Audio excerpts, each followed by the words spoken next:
किसी ने क्या खूब कहा है, वक्त सबको मिलता है जिंदगी बदलने के लिए, पर जिंदगी दोबारा नहीं मिलती वक्त को बदलने के लिए। साला कसम खा के अपने दिल से एक बात पूछना, ऐसी कितनी चीजें हैं जो कई दिन से आप सोच रहे हो कि यार मैं करूंगा, पर घंटा अभी तक कुछ उखाड़ा भी नहीं है। साला शुरुआत का एक स्टेप तक नहीं लिया है। अगर ऐसा सपना देखना है ना तो यार मत देख, क्योंकि यहां तू तेरे सपनों की नहीं तेरी खुद की बजा रहा है। और अगर ऐसा ही चलता रहा ना तो भाई जिंदगी खत्म हो जाएगी, पर तू कभी अपनी औकात नहीं बदल पाएगा। और याद रखना, दुनिया को तुमसे कोई लेना देना नहीं है। ये दुनिया कदर सिर्फ उनकी करती है, रिस्पेक्ट सिर्फ उनकी होती है जिनकी कोई औकात होती है। और बहुत कम लोग हैं जिनको ये औकात विरासत में मिलती है। पर हाँ, खुद को प्रूव करने के लिए मेहनत इनको भी करनी पड़ती है। और अगर तुम इन लोगों में से नहीं हो ना तो दोस्त तेरी औकात तुझे खुद बनानी है। सबको सब कुछ विरासत में नहीं मिलता, पर कुछ पागल खुद का नसीब खुद के दम पर बनाते हैं। भले ही विरासत में हर किसी को नाम, पैसा या फेम नहीं मिलता, पर एक चीज है जो हर किसी को मिलती है। अगर बंदे में दम है तो इस एक चीज के दम पर अपनी औकात और नसीब दोनों बदल सकता है, और वो है वक्त। बेवकूफ है वो लोग जो बोलते हैं टाइम इज मनी, और उनसे भी बेवकूफ है वो लोग जिनको अपने टाइम से ज्यादा अपने पैसों की कदर होती है। ऐसा क्यों बोल रहा हूं पता है?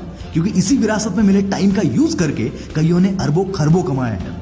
पर साला आज तक मैं ऐसे एक आदमी को नहीं जानता जिसकी ये औकात हो जो अपने अरबों खरबों रुपए देकर अपनी जिंदगी का बीता हुआ एक पल खरीद सके। साला तकलीफ तो इस बात की होती है कि हर कोई इस बात को जानता है, पर सिर्फ कुछ ही इसकी गहराई को समझ पाते हैं।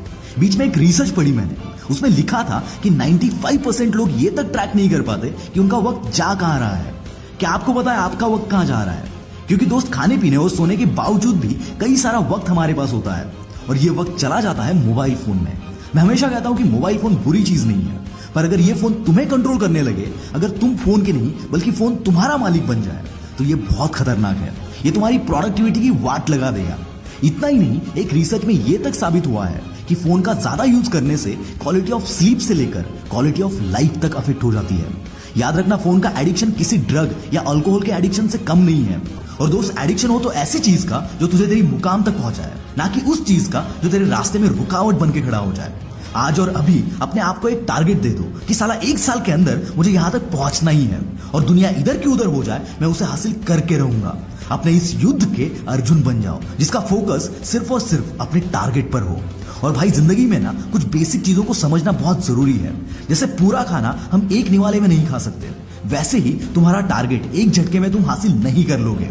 याद रखना, हर चीज होती है, हर टारगेट अचीव होता है अगर तुम उसे स्टेप बाय स्टेप करो तो। बीच में इंस्टाग्राम पर क्वेश्चन आंसर सेशन में कई लोगों ने मुझसे सवाल पूछा था, how do I stay motivated? और मैंने जवाब दिया था, मैं मेरे गोल्स और मेरे पास्ट को कभी नहीं भूलता।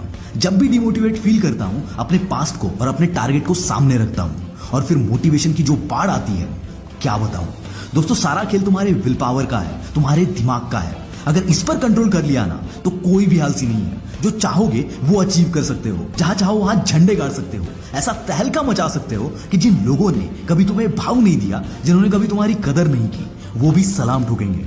जाते जाते एक बात कहना चाहूंगा, सिर्फ किताबें पढ़कर आज तक किसी ने पैसे नहीं बनाए, ना ही कोई कामयाब हुआ है। जब तक किताबों में कही गई बातों को अपनी जिंदगी में इंप्लीमेंट नहीं करोगे, कुछ उखाड़ नहीं पाओगे। So read and implement this.